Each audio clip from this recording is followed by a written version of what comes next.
राधे राधे दोस्तों, जैसा कि हमने पिछले क्लास में अकाउंटिंग कॉन्सेप्ट के बारे में चर्चा की थी, तो आज उसी से आगे हम चर्चा करेंगे। तो आज हम जो चर्चा कर रहे हैं उसमें पहला है अकाउंटिंग कॉस्ट कॉन्सेप्ट। तो अकाउंटिंग कॉस्ट कॉन्सेप्ट है कि जब हम अपने बिजनेस के लिए अकाउंट रखते हैं तो उसकी जो संपत्तियां हैं, तो उस संपत्तियों को हम किस प्राइस पे दिखाएं, कि हम उसको जिस प्राइस पे ख़रीदे हैं संपत्तियों को उस पर दिखाएं, कि जो आज के समय में मार्केट में उसका रेट चल रहा है उस पर दिखाएं। तो ये कॉन्सेप्ट उसी बात पे चर्चा करता है। ये कहता है कि हम अपने अकाउंट में जो संपत्तियों को दिखाएंगे वो उसके परचेज प्राइस पे दिखाएंगे, और परचेज प्राइस में एक्विजिशन का, ट्रांसपोर्टेशन का और इंस्टॉलेशन का कॉस्ट जो है इन्वॉल्व रहता है। क्योंकि जैसे हम अगर कोई संपत्ति 1 लाख रुपए में ख़रीदते हैं, लेकिन उसको ख़रीदने के बाद दुकान जो सेलर है उसके पास से अपनी कंपनी में लाने तक उसमें बहुत सारे खर्चे करते हैं हम। ढुलाई वे हुआ या कोई भी आवक भाड़ा हुआ, कैरेज इनवर्ड हुआ, और उसको इंस्टॉल करने में भी हम कुछ खर्चा करते हैं। तो वो सब शामिल करके हम अपने अकाउंट में लिखाते हैं। लेकिन इसमें सबसे मेन बात है कि हम अपनी संपत्तियों को अकाउंट में कभी भी मार्केट प्राइस पर नहीं दिखाते हैं। हम इसको कभी भी मार्केट प्राइस पर नहीं दिखाते हैं, क्योंकि हमारा बिजनेस जो है वो हिस्टोरिकल कॉस्ट पे चलेगा। मार्केट प्राइस से उसमें डिफरेंस आ जाता है, उसमें हम उसको तुलना नहीं कर पाते हैं अपने अकाउंट की।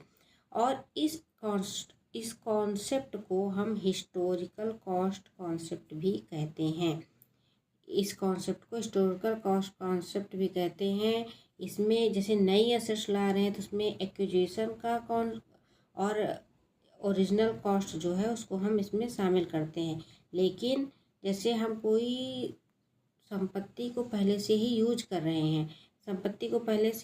रहे हैं तो उसके लिए ज़रूरी है कि हम उस संपत्ति में से डेप्रिसिएशन को लेस करके तब उसको अकाउंट में शो करें। इससे हमारी संपत्ति सही रूप से अकाउंट में दिखाती है और हमारे जो इकोनॉमिक पोजीशन है वो सही स्थिति शो करता है। तो अकाउंटिंग कॉन्सेप्ट यही होता है। और नेक्स्ट कॉन्सेप्ट की अगर हम चर्चा करें, बहुत ही महत्वपूर्ण डुअल एस्पेक्ट कॉन्सेप्ट ये कहा जा सकता है कि अकाउंटिंग का आधार यही कॉन्सेप्ट है। क्योंकि आप चाहे पूरे अकाउंट में कुछ भी कर रहे हैं, कोई भी खाता बना रहे हैं या किसी भी तरह की ट्रांजैक्शन कर रहे हैं, तो आपको इस कॉन्सेप्ट को ध्यान में रखना बहुत ही ज़रूरी है। इसीलिए इसको कहते हैं कि ये फाउंडेशन है और बेसिस प्रिंसिपल है अकाउंटिंग का। इसको इसीलिए इसका फाउंडिंग कहा जाता है कि इसके बिना हम किसी भी अकाउंट को नहीं रख सकते हैं। तो लेकिन अब ये देखते हैं कि ये आखिरकार है क्या। तो इसमें ये माना जाता है कि जैसे हम कोई भी बिजनेस का ट्रांजैक्शन कर रहे हैं तो उससे 2 तरह के अकाउंट पे प्रभाव पड़ता है। 2 तरह के अकाउंट पे से प्रभाव पड़ेगा। एक अकाउंट डेबिट होगा और दूसरा जो है वो क्रेडिट होगा। तो ये इसका एक सूत्र है, या इसको कह सकते हैं इसका एक फार्मूला है जिसके आधार पर ये निर्धारित हुआ है। ये फार्मूला है असेट्स बराबर लायबिलिटीज प्लस कैपिटल। इसका ये है कि असेट्स जो है वो लायबिलिटीज और कैपिटल के बराबर होती है, क्योंकि हमारे बैलेंस शीट में असेट्स, लायबिलिटी, कैपिटल सब एक इक्वल मान दिखाते हैं। तो इसमें ये कॉमनली एक्सप्रेस टर्म है डुअल एस्पेक्ट का। अब हम अगले कॉन्सेप्ट के बारे में चर्चा करेंगे, जिसको कहा जाता है रियलाइजेशन कॉन्सेप्ट। आखिरकार ये क्या है? ये कॉन्सेप्ट जो है ये बताता है कि हम अपने बिजनेस के आय या लाभ को तभी एक्सेप्ट हुआ मानेंगे या तभी मानेंगे हमको लाभ हुआ जब हम जो भी हम गुड्स या सर्विसेज को प्रोवाइड कर रहे हैं उसको सेल कर देते हैं और उसकी जो अथॉरिटी है वो ट्रांसफ़र हो जाती है, तभी हम उसको रियलाइज हुआ मानते हैं। क्योंकि अगर जैसे कि आपको किसी ने जैसे कि ये डुअल एस्पेक्ट के बाद हम चर्चा करेंगे कि रियलाइजेशन कॉन्सेप्ट क्या होता है। रियलाइजेशन कॉन्सेप्ट होता है कि हम जो भी अकाउंट में आय लिखेंगे उसको हम तभी लिखेंगे जब वो आय हमको मिल जाती है। हम आय का सिर्फ संभावना के आधार पर अकाउंट में कोई भी आय का लेखा नहीं करते हैं। जैसे कि अगर हमको कोई भी सामान को सेल करने के लिए आर्डर मिला है, लेकिन हम उसको तब तक रियलाइजेशन नहीं मानेंगे, ये नहीं मानेंगे कि वो आय हमको मिल गई। हम आय तब मानेंगे जब हमने गुड्स को सेल कर दिया है, मतलब कि उसकी जो अथॉरिटी है उसको हमने ट्रांसफ़र कर दिया है। तो जब हमारे पास एक लीगल राइट होता है मनी को रिसीव करने का, तब हम अपने आय को अकाउंट में लिखते हैं। इसी कॉन्सेप्ट को हम रियलाइजेशन कॉन्सेप्ट कहते हैं। तो अगले कॉन्सेप्ट की चर्चा करते हैं जो कि है एक्रूअल कॉन्सेप्ट। अब इतने कॉन्सेप्ट देखिए, अब इसमें है कि एक्रूअल कॉन्सेप्ट क्या होती है। एक्रूअल कॉन्सेप्ट कहता है कि हम आय व्यय का लेखा तभी करेंगे जब कि वो ड्यू हो जाए।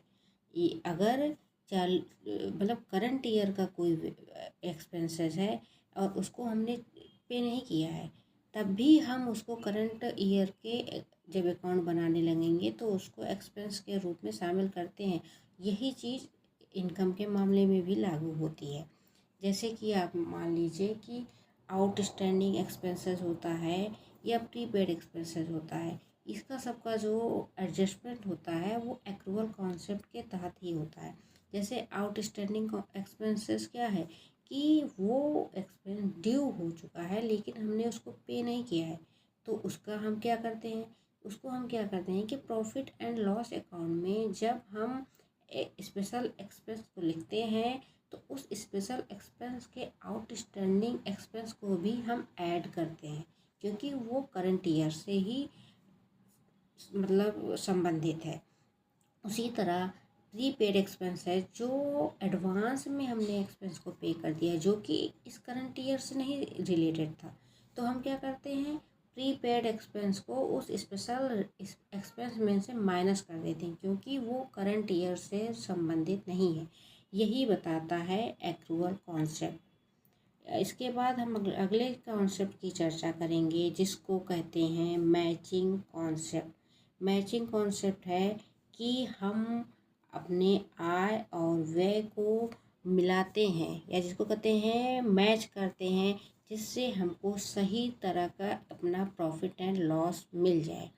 अगर जैसे कोई व्यय उसे करंट ईयर से संबंधित है तो उसका जो उस एक्सपेंस में हम प्रीवियस ईयर के या आगे आने वाले ईयर्स के फ्यूचर ईयर्स के हम उस एक्सपेंसेस को इसमें इंक्लूड नहीं करते हैं। इससे हमको सही चीज़ पता चल जाती है कि आखिरकार करंट ईयर में क्या हुआ है, कितना हमारे पास पैसा आया है, कितना हमारे पास से पैसा गया है। और ये एक स्पेशल अकाउंटिंग पीरियड से ही रिलेटेड रहता है। इसमें एक्रूअल कॉन्सेप्ट का भी मतलब हेल्प हम एक्रूअल कॉन्सेप्ट की लेंगे क्योंकि करंट ईयर से संबंधित है, प्रीवियस ईयर से संबंधित है, फ्यूचर ईयर से संबंधित है। इसको देखेंगे, उसके बाद उसको अकाउंट बनाते समय एक्सपेंस को और उसको इनकम को मैच करेंगे। फिर हम देखेंगे कि हमारा इनकम ज़्यादा है कि एक्सपेंस ज़्यादा है। अगर हमारा क्रेडिट साइड माने कि इनकम अगर ज़्यादा होता है तो हमको नेट प्रॉफिट हो जाएगा। अगर इसी के विपरीत या अपोजिट साइड में एक्सपेंस ज़्यादा हो गए और इनकम कम हो गई, डेबिट साइड ज़्यादा हो गया, तो हमको नेट लॉस हो जाता है। तो यहाँ पे हम इतने कॉन्सेप्ट के बारे में चर्चा कर लिए हैं और आगे आने वाले वीडियोस में हम देखेंगे कि अकाउंटिंग के कॉन्वेंशंस क्या होती हैं या अकाउंटिंग की परंपराएं क्या हैं। आगे हम उसके बारे में चर्चा करेंगे और हम विश्वास करते हैं कि आपको ये वीडियो अच्छा लगा होगा। थैंक नमस्कार, थैंक यू।